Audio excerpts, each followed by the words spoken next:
Night has fallen, and the moon is a glowing golden orb in the black sky. See how it shines on the dark back roads of America, and on one road in particular. Come with us, and we'll take a walk down the moonlit road, for the night is waiting, and the moon is full. The Moonlit Road presents Episode 20, Little Cottage in the Woods, written and told by Anne Gilstrap. I'd like to share a story with you that was related to me by two of my best friends, Kathy, who had just had her 14th birthday, and Nan, her sister. They went with their parents over to their grandparents' house near Montgomery, Alabama. Oh, it was a long, hot, boring ride all the way from Atlanta to Montgomery. And when they arrived there, they decided to go out into a cooler place, into the woods to gather the wildflowers, while their mother and father were trying to figure out how to settle the estate. They wandered along, gathering their flowers. There in the middle of a clearing was a small cottage, run down so badly that the shutters would not even close over those windows that didn't have any panes left in them. And the boards that were not on the porch anymore, well, the grass was growing up through it. As they looked, with a sudden burst of enthusiasm, they dashed across the clearing, and as they came close to the house, Kathy cried out, "Is anyone there?" And then she laughed because, of course, there isn't. They went through the half-open door into the first room. And what they saw may have been pretty at one time, but, oh, it was so full of dust and cobwebs, and the stuffing was coming out of all of the cushions. They backed out of that room and went into the next room. And there in the kitchen, they saw on the table a meal, as if someone had just pushed away from that table because the chair was pushed halfway away from the table. With this growing sense of apprehension, the girls felt as if someone was looking at them, and they turned and hurried away in fear. But then their fear gave way to curiosity, because as they came close to the stairs, they had to go up the stairs to see what was there. And when they got up to the top of the stair, they looked on the left, and there was a closed door. Kathy opened the door. "Phew," she said.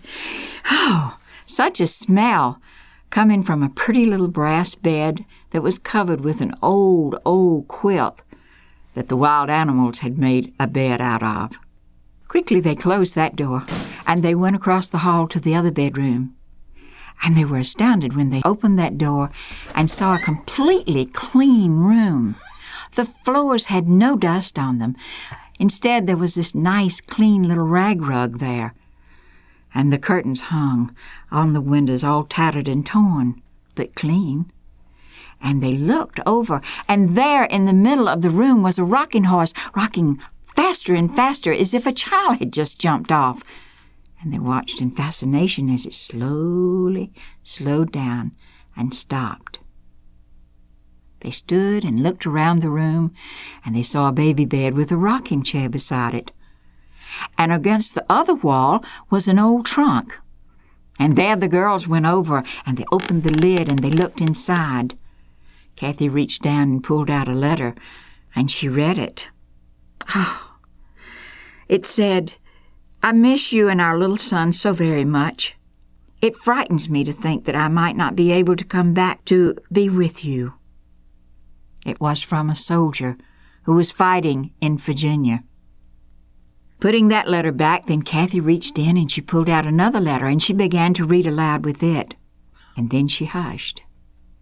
And Nan noticed that there were tears streaming down her cheeks. She took the letter and began to read.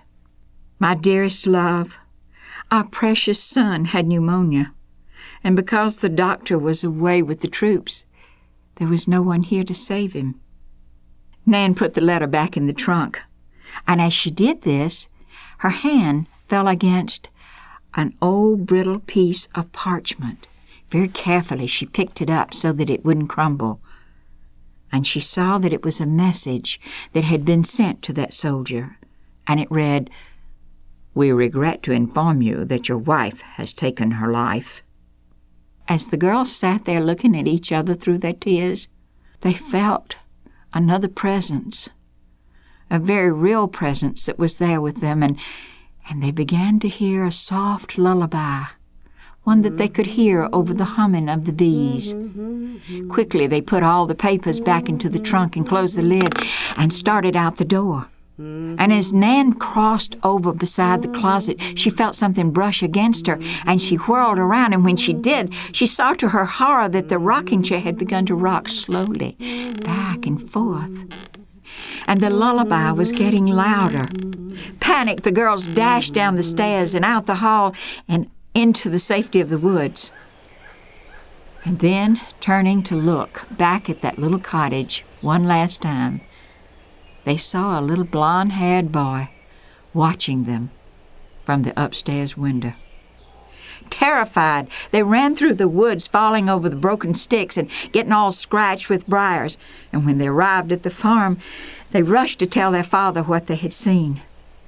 Father listened quietly, and then he said, "Girls, the story is told that when that soldier came back from the war, anguished and grief-stricken, he burned that house to the ground.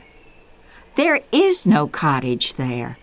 The woods have long since grown back where it stood." That concludes this tale from the Moonlit Road. Be sure to visit our website at themoonlitroad.com to find out more about our stories and let us know how we're doing. The Moonlit Road is produced and directed by Craig Dominy, recorded and soundscaped by Henry Howard in beautiful Stone Mountain, Georgia. Thanks for listening, and we'll see you next time.